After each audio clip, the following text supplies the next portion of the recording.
nói là nó vẫn thỉnh một xí lưu xí lì nó cái chua này tua cua rồi là cái cua lá đê nữa nè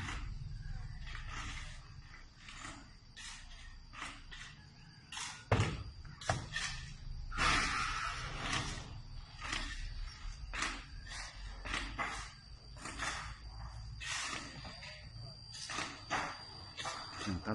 tốt trong đông số nó giờ thì và sáng đủ cái nhang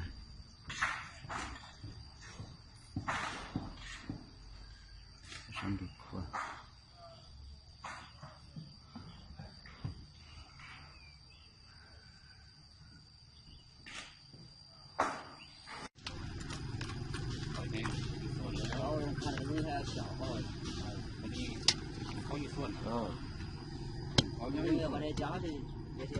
ไม่กินน้ำบ่กินบ่ปิ้งปลากินเลยมันเนาะกินเลี้ยงก็เลี้ยงเนาะกินบ่เลี้ยงก็กินข้าวสวนปิ้งปลาว่า是路太难嘛，来了项目太少了。有人家这个是多样，到了嘛多，ไปหน้ามัน还没报价嘛，这相当于还没多少时间。但是下面那个做过嘛，这个昨天做老南，昨天做的那边的嘛，这一层还没做嘛。เขาใส่ลำซังโอเคมันซึมมันซึมมันมีท่องยางนี่เราท่องยางเรานำท่อเซให้มันเต็มเอียงกับปักคุ้มนี้เราเอาไปซังแต่ว่าเสียให้อัน还是这里做了เป็นน้ำยาที่ว่าเขาทดลองอันนี้เขาใช้วิธีโดยทันแล้วอันนี้วิธีใช้โดยทันแล้วเอานำท่อเซคือว่าทันแล้วนี้กับทุกอย่างนะมันจะคอยซึมเข้าไปแต่ว่าถ้ามันซึมแต่ว่ามีน้ำตัวนึงครับเป็นบารุ่นแต่ว่ามันราคามันแพงเขามาทดลองบ่ได้อยู่บ้านเขาอ่ะนะต้องได้ใช้น้ำนี่มัน上一次是他们那边เป็นทันแล้วคือกัน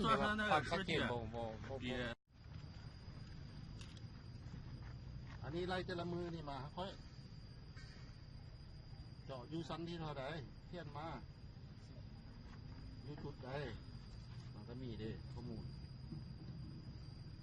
อันนี้จะมีตัวนะอันนี้พอมีตัวเขาสร้างคิดว่าอ่านบ่ได้他说的什么บ่ได้หวังเราไหมถ้าตีภาษากินสหันเขาจะอ่านได้会说啊你牛皮啊英语这个咋说？哎，这个怎么说？英语？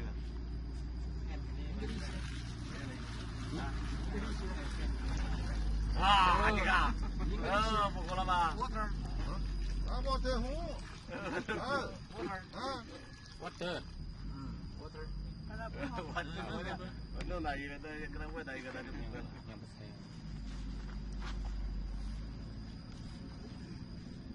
刚才你漏了。ธรรมดามันประกวดให้ตอนนี้นี่นะอันนี้มันปล่อยให้น้ำมันเขาซึมเข้าอันนี้มันซิไปเตกนี้มันโมเมนต์โปรตีนกองถ้ามันไปตามธรรมชาติถ้ามันไปตามธรรมชาติมันอันนี้เจ้าชิไปบังคับอันนี้นะบอกเราไหมอันนี้โมเมนต์นั่นวิธีบังคับอันนี้นะ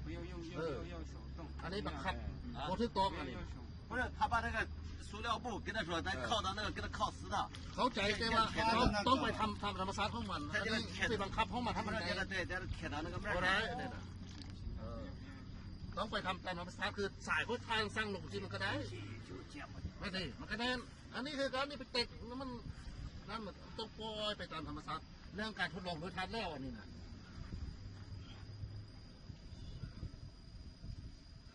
มันเป็นสไลด์เรื่องการทดลองมันโมเมนต์ว่าซีเจ้าซีไป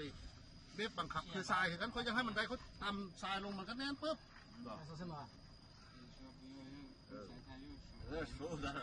不是拿手，他有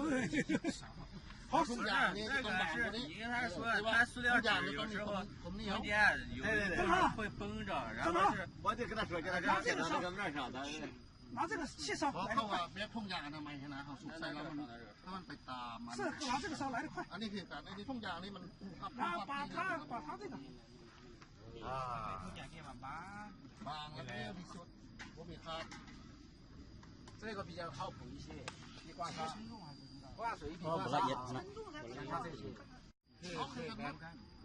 挂水挂沙的可干คือกันหมด คือกัน มันต่างเนี่ยกับอัน คือกัน เพราะว่ามันเอาอันน่ะเอามาหิ้นโยนใส่ที่ต้มนะพอน้อยมันก็เป็นหูแล้วมันน่าจะเป็นหูแล้วก็พูดเขา